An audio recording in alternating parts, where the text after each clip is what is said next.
This ABC 15 Flash Briefing is sponsored by Sanderson Ford. Straight up. Hi, I'm Steve Irvin with your top stories from ABC15 Arizona. We're getting some new images showing the latest progress in the $776 million I-10 Broadway Curve Improvement Project. Crews spent the weekend pouring more than 1,000 cubic yards of concrete. It's the start of the new bridge over I-10, the goal to reduce congestion on the road. This project stretches 11 miles between the Loop 202 South Mountain Santan Freeway and I-17. New bridges and interchanges will also be added at the US 60 and State Route 143. The community showing up to help clean up after an Arizona school was vandalized over the weekend. 4 vans burned, a freezer destroyed, and graffiti all over the walls.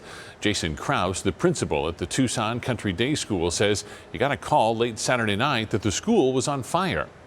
Your mind goes to the worst place, which is buildings and classrooms not available for kids on Monday. For someone to feel the need to do this, on another hand, my heart breaks for them, to feel that they had to take out what's in their heart and mind this way.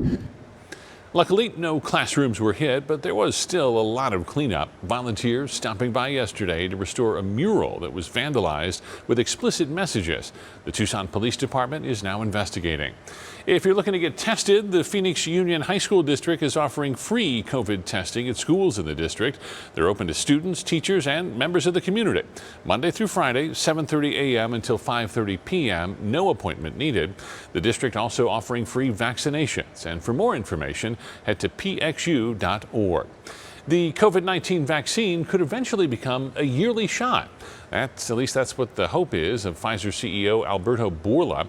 He said he wants people to get a yearly COVID vaccine, kind of like the flu, instead of having to have a booster every several months. Bourla said it would be easier to convince people to get vaccinated that way.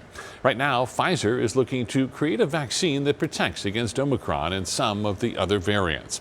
President Biden hoping to jumpstart his stalled agenda in Congress and fast. Modest election changes, new COVID relief spending, and funding for the environment and pre-K education is all on the table. But the president might not have enough time to get even those through the chambers. This year's an election year, with polls suggesting Democrats could lose control of at least one chamber of Congress. Democrats also facing difficult redistricting fights because of the census. This means some congressional maps will be redrawn, which impacts who represents you. All of this puts pressure on the president to get something done soon. Did you know less than 1% of Native Americans hold a PhD? Lydia Jennings is the University of Arizona's only Indigenous postdoctorate. Although she stands alone, she is creating a voice for many. Indigenous knowledges and that have been peer-reviewed over millennia of time are really critical to addressing our contemporary environmental issues. Jennings is a member of the Pascua Yaqui tribe, one of 22 federally recognized tribes in Arizona. She says indigenous knowledge is often overlooked in environmental and public policy. We think about the Arizona Aqueduct, right? But that is based off of Gila River Indian communities' knowledge systems. Traditional farming practices. Everyone is about regenerative agriculture today, but that's based off of Hopi traditions. Jennings' research at the University of Arizona focuses on indigenous environmental practices and how they benefited tribal lands. She hopes to integrate indigenous voices into the environmental policies of the future. This year, when NASA's Artemis 1 mission orbits the moon, it will bring research satellites, including one from ASU. According to KJZZ, the Lunar Polar Hydrogen Mapper is a briefcase-sized 30-pound satellite complete with solar panels and thrusters.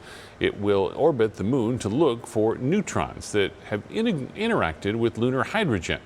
NASA's Artemis 1 mission is expected to launch in March. I'm Chief Meteorologist Amber Sellins, tracking your forecast and a beautiful day tomorrow. Temperatures starting out in the 40s, but highs will reach the upper 60s tomorrow afternoon, putting us right near normal for this time of year. A few clouds early on, but they will clear out shortly after sunrise tomorrow here in the Phoenix metro area.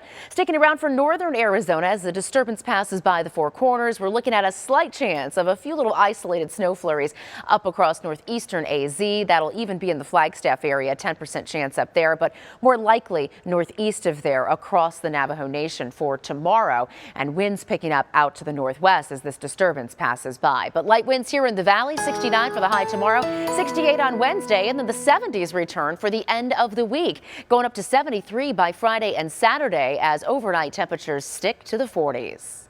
For the latest headlines, weather, and traffic, head to ABC15.com or download the free ABC 15 mobile app. This ABC 15 Flash Briefing is sponsored by Sanderson Ford. Straight up.